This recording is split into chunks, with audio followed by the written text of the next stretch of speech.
नमस्कार, ये रही आज की सबसे बड़ी खबरें। मुख्यमंत्री से नाराज हुए सांसद देवजी पटेल। भीनमाल से रिपोर्टर अशोक चौधरी। 3 घंटे के इंतजार के बाद भी नहीं हुई मुलाकात मुख्यमंत्री अशोक गहलोत से। प्रेस कॉन्फ्रेंस कर क्या बोले देवजी एम पटेल, आइए सुनते हैं। मैं शिवगंज के दौरे पे था। शिवगंज में सभी पंचायत समिति सदस्य, सरपंचगण थे और अधिकारियों से चर्चा की। शिवगंज बाढ़ के तूफान के बाद में जो हालात थे उसके ऊपर हमने चर्चा की और उनको आवश्यक दिशा निर्देश दिए। इसके बाद में आहोर में भवरानी और रायथल जो हमारे गांव कट गए थे, उन गांवों का दौरा किया।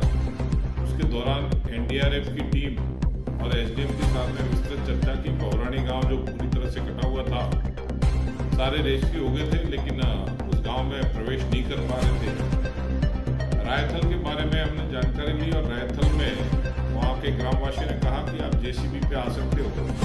हमने वहाँ से एक जेसीबी अरेंज हुई और उस जेसीबी के माध्यम से हमने गाँव में जाके ग्रामीणों से विस्तृत चर्चा की और उन्हें राहत सामग्री के लिए भी एसडीएम से बात की और एसडीएम ने उस राहत सामग्री को पहुंचाने का कार्य भी किया। तो हमें वहां से रिपोर्ट मिली। आर्मी का एक ट्रक फंसा हुआ था, उस ट्रक को भी निकालने के लिए वहां के अधिकारियों ने क्रेन वगैरह मंगवा के वो भी कार्य शुरू था। जब मैं वापस आ रहा था उस समय मुझे समाचार मिले कि सम्मान्य सीएम साहब अशोक गहलोत साहब सर्किट हाउस पहुंच चुके हैं। मैंने एक बार उनके पदाधिकारी से पता किया, उन्होंने कहा कि हमें एक मीटिंग है पार्टी की, उसमें जाना है, उसके बाद में सर्किट हाउस में मिलेंगे। मैंने उनसे बातचीत की कि भैया अगर सीएम साहब मिल रहे हैं तो मैं आ जाता हूं। तो उनका वापस फोन आया कि आप आ जाइए, सर्किट हाउस में सीएम साहब है। मैं वहां जैसे ही पहुंचा उस समय शायद समय जो है वो 6:15 हुई थी और मीडिया के बंधु भी वहां पे थे, उन्होंने भी मुझे नोट किया होगा। हम बैठे बातों बातों में समय हुआ जरूर, जैसा कि आज की प्रेस के माध्यम से गहलोत साहब ने जो कहा कि मैं समय लिए बिना गया था। लेकिन मेरा एक प्रश्न है, जहां तक इस आपदा के अंदर मुख्यमंत्री श्री अगर किसी को यहाँ पे बाढ़ प्रभावित से मिलने आ रहे हैं या उनका हालचाल जानने आ रहे हैं, तो इस क्षेत्र के सांसद को समय लेने वाला विषय मुझे कतई उचित नहीं लगता है। और मैं अगर समय लिए बिना गया हूं तो भी एक सांसद होने के नाते मैं उनसे मिल सकता हूं और उनसे इस क्षेत्र की जो समस्या है उसके बारे में बताना, ये मेरा धर्म है। राजनीतिक जो इनके पदाधिकारियों ने कहा कि हम कर रहे हैं, मैं इसमें कतई राजनीति नहीं कर रहा हूं। अगर मुझे राजनीति करनी होती तो मैं वहां से स्टेटमेंट इश्यू करता और गहलोत साहब से मिलने नहीं जाता। लेकिन मैं इस प्रदेश के मुखिया से मिलने गया। मैं मेरी जनता, मेरे यहाँ के किसान भाई, मेरे गरीब भाई है, उनकी बात पहुंचाने के लिए गहलोत साहब के किसी भी दफ्तर तक जाने के लिए हर हमेशा तैयार रहता हूं। और इन्होंने कहा कि मैं 5 मिनट नहीं रुका, ये भी सरासर गलत है। और मेरे हिसाब से कांग्रेस के जितने भी नेता हैं उनकी झूठ बोलने की आदत बहुत बढ़ रही है। उसका एक सीधा उदाहरण बता दूं। मैं 6:15 बजे पहुंचा, मैं करीबन वहां 1 घंटा बैठा। 7:15 बजे इनके ओएसडी, लगभग 7:15 हुए थे, इनके ओएसडी ने आके मुझसे कहा कि आधा घंटा लग सकता है, आप या तो इंतजार करिए या फिर आप बाद में बुला लेंगे। मैंने कहा मुझे सांचौर जाना है, मैं आधा घंटा इंतजार कर लेता हूँ। 7:15 का 7:45 हुआ और उसके बाद में 8 बजे मैंने कहा कि साहब पूछ लीजिए, अगर ज्यादा लेट हो रहा है तो मैं निकलूं। 8 बजे से मुझे कहा कि 5 मिनट आप बैठिए। फिर 5-5 मिनट वाला जो सिलसिला है वो चलता गया और 9 बजे आखिरकार मैं वहां से निकला कि शायद गहलोत साहब आराम में है। उन्होंने कहा कि साहब आराम में है, रेस्ट में है। मैंने उनकी चाय भी पी है। गहलोत साहब ने जो कहा कि मैं चाय मैंने नहीं पी, ऐसा नहीं है, मैं उनकी चाय भी पी के आया हूं। वो चाय उनकी नहीं थी, वो चाय सर्किट हाउस की बनाई हुई थी। और ये जो झूठ बोल रहे हैं, ये मेरे समझ में नहीं आ रहा कि ये बौखलाहट इनकी है या ये राज जाने की, सरकार जाने का बौखलाहट झलक रहा है, ये मेरे समझ में नहीं आया। गहलोत साहब ने कहा कि उन्होंने मुझे फोन किया, मैं इस पे जरूर कहूंगा उनका फोन आया, मैंने उनको बात भी की। मेरी इसमें कोई राजनीति करने का इरादा नहीं था, लेकिन ये राजनीति करने का इरादा इन्होंने खुद ने व्यक्त किया है, जो पुखराज पराशर साहब ने भी ट्वीट किया है। मैंने एक बार पहले भी, आपको शायद पता होगा कि एक सिरोही का तथाकथित नेता है, उसको मैंने कहा था झूठ का बाड़खानिया, और जालौर में भी मैंने एक कहा था कि कांग्रेसी नेता है वो झूठ का बाड़खानिया। अब आप समझ सकते हैं कि इस दिन की जो आज की जो प्रेस थी, प्रेस के माध्यम से कांग्रेस के जो नेताओं ने बात की है, मुझे लगता है, ऐसा महसूस हो रहा है कि ये जादूगर की जो जादूगरी है, वो जादूगरी, वो बोलते हैं कि मैं जादूगर हूं, लेकिन मुझे लग रहा है कि वो झूठ बोलने के जादूगर है, ऐसा मुझे महसूस हो रहा है।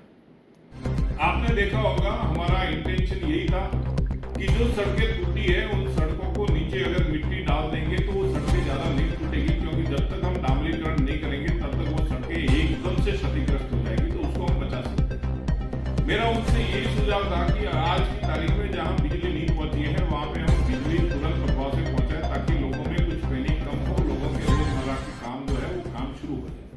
मेरे को उनको यही सलाह देनी थी कि रायखल के अंदर जो खाना नहीं है, वहां पे हमारे जो SC ST के भाई है, जो स्कूल में शरण लिए हुए हैं, ऐसे भाइयों को खाना मिले और वो वहां पे पानी उतरे तब तक वो आराम से रह सके, ये उनकी व्यवस्था हो जाए। ऐसे और भी गांव है तो उन गांवों का सर्वे करवा के काम कर सके। मेरा इनसे एकमात्र यही निवेदन मैं करने गया था कि भाई आज जिसका घर टूटा हुआ है, जो कच्चे घर में SC ST के लोग रह रहे थे, जैसे मैं रानीवाड़े में गया, वहां हमारे SC ST के जो भाई है उनके घर गिर गए थे, उन घरों के लिए हमें कुछ काम करना चाहिए और उनको घर मिले, वो भी अपने घर में आराम से रह सके, इसके लिए हमें काम करना चाहिए। मेरा इंटेंशन यही था कि साचौर के अंदर जो बाजार है, इस बाजार के अंदर पानी घुसा, आप खुद सोचिए, वो बाजार में पानी घुसने का एकमात्र रीजन था, वो रीजन था कि पहाड़ क्षेत्र में इन्होंने जो पट्टे बांट दिए, जो जहां बैठा है, ऐसा सर्कुलर इन्होंने निकाला, ऐसा मेरे सुनने में आया कि जहां बैठा है वही पट्टे दे।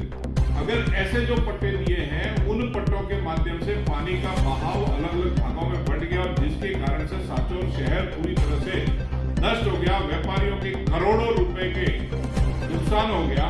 मेरा इतना ही कहना है कि उन व्यापारियों को आर्थिक सहयोग कहीं ना कहीं से प्रदान हो, क्योंकि ये जो कार्य हुआ है, ये राज्य सरकार अशोक गहलोत साहब के कर कमलों द्वारा बर्बादी का आलम दिखाया गया है। ये उन्होंने जो पट्टे बांटने का जो अवैध कार्य शुरू किया, उसमें ये बर्बादी हुई है, तो ये उनके ही द्वारा किया गया, तो उनको राहत मिलनी चाहिए। मेरा एक ही इंटेंशन था कि वहां पे जाके मैं उनको बताऊं कि जिन किसानों का पशुधन का नुकसान हुआ है, उस पशुधन के नुकसान की भरपाई कहीं ना कहीं हम करें, ताकि वो किसान भी ऊपर आए। मेरा एकमात्र इंटेंशन था कि कल जो 2 बच्चियां, माली समाज की 2 बच्चियां पानी में डूब के जिनकी डेड बॉडी मिली है, और उसके साथ साथ में भीनमाल में एक बच्चे की बिजली गिरने से जान गई है, उसके साथ साथ में दूसरी और आहोर के अंदर जो डेथ हुई है, उन डेथ जो परिवार है, उन परिवारों को कहीं ना कहीं हम कुछ मरहम लगा सके, ऐसी हम व्यवस्था करें, ताकि उस परिवार के भी आंसू पोंछने का कार्य हमारा फर्ज है। इसमें कहीं पार्टीबाजी नहीं होनी चाहिए, इसमें कहीं राजनीति नहीं होनी चाहिए, और मैंने कोई पार्टीबाजी के हिसाब से कहीं पे भी ऐसा कोई ट्वीट नहीं किया था।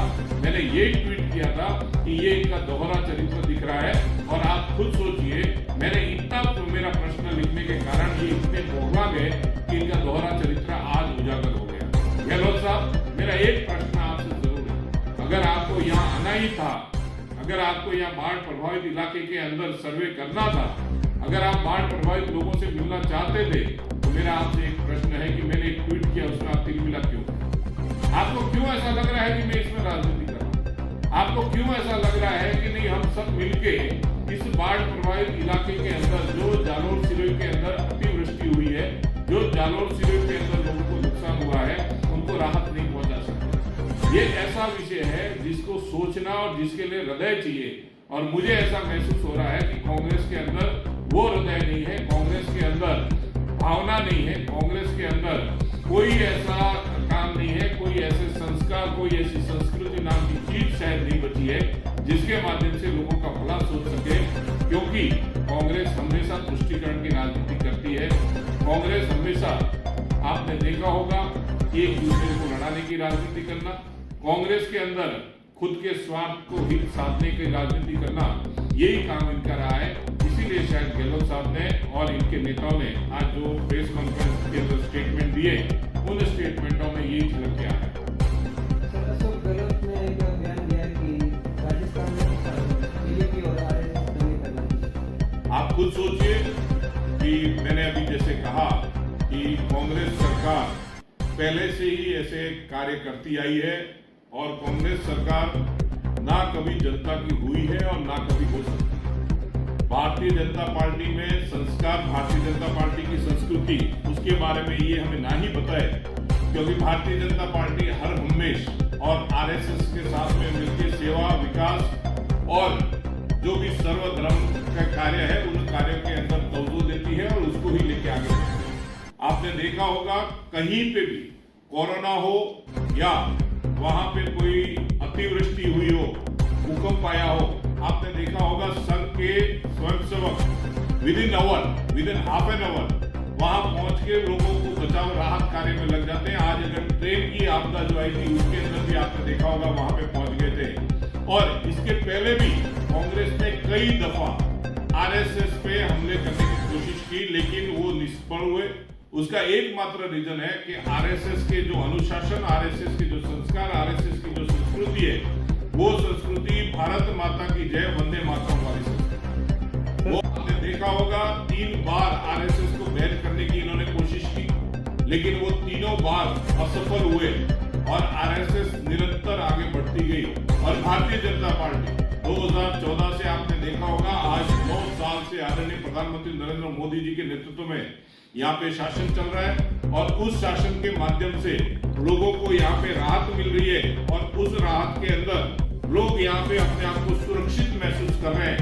आज अगर यहाँ पे राजस्थान की मैं बात करूं तो राजस्थान के अंदर रामनवमी का जुलूस हो या राजस्थान के अंदर कोई भी हिंदू पर्व हो तो उसमें अड़चन डाली जाती है, लेकिन एक धर्म को लेके जो इन्होंने राज करने की ये कोशिश कर रहे हैं, उसमें आपने देखा होगा एक आदेश निकलता है, जिस आदेश के तहत बताते हैं कि फला मोहल्ले में बिजली अनकट रहेगी और फलानी जगह पे आप ध्यान नहीं दोगे। ऐसे भी कई जगह पे उदाहरण आए।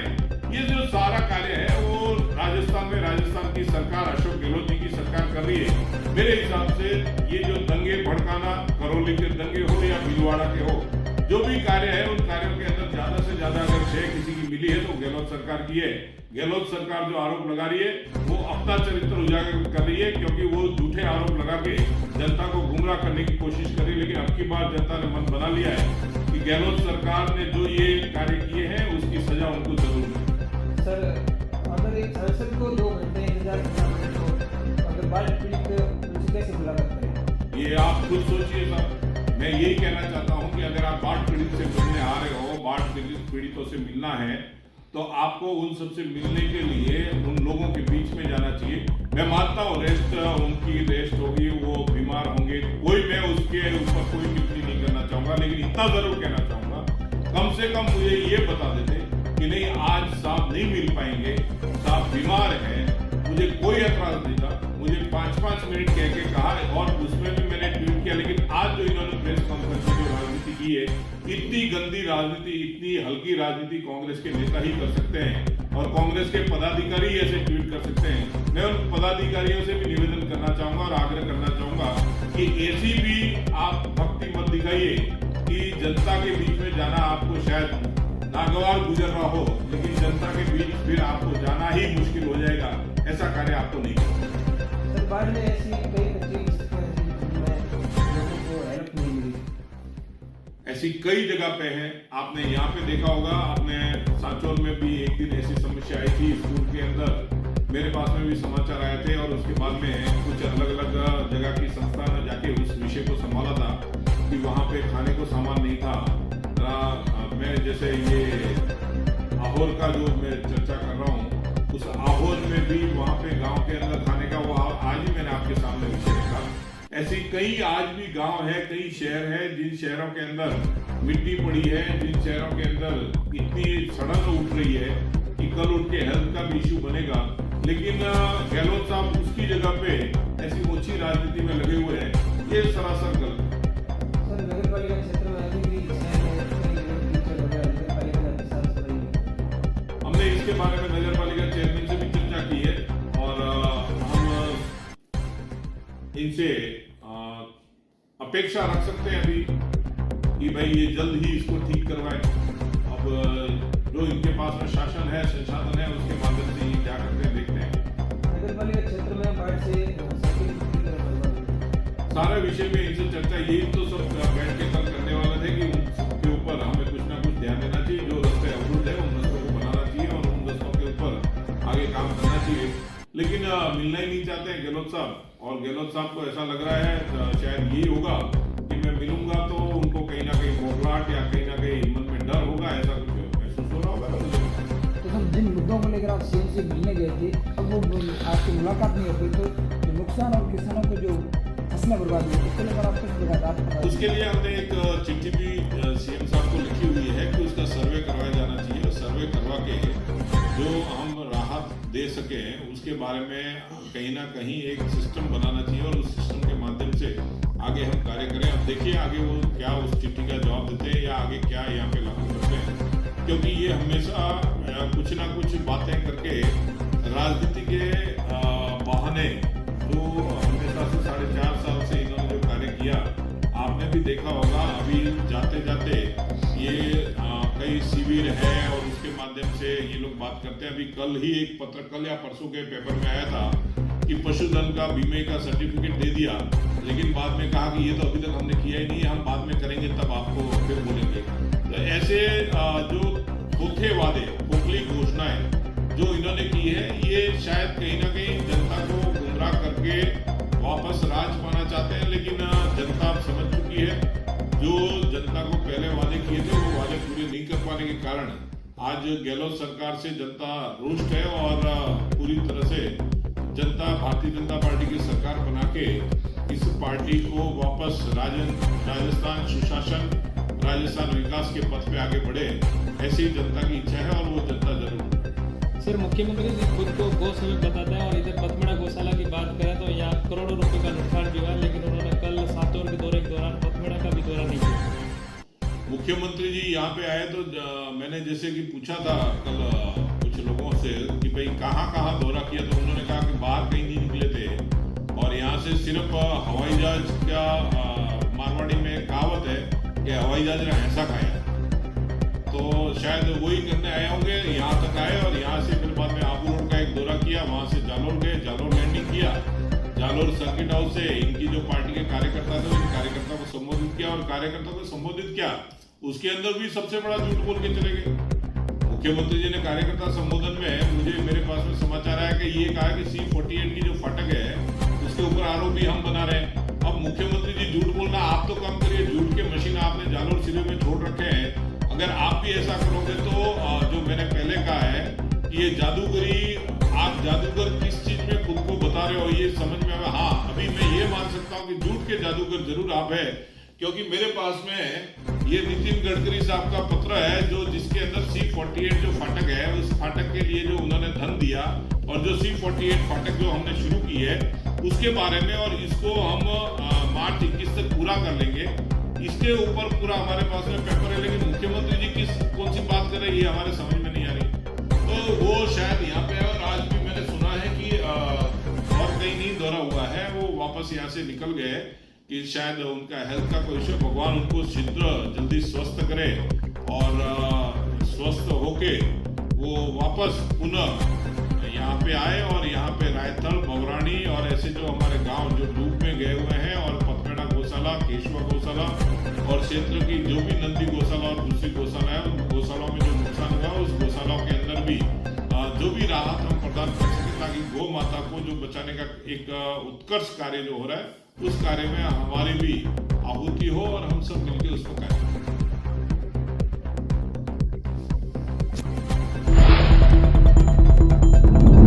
तेज is news Jalore. Please subscribe, share and like जरूर करें। आप सबका साथ, हर गांव का विकास।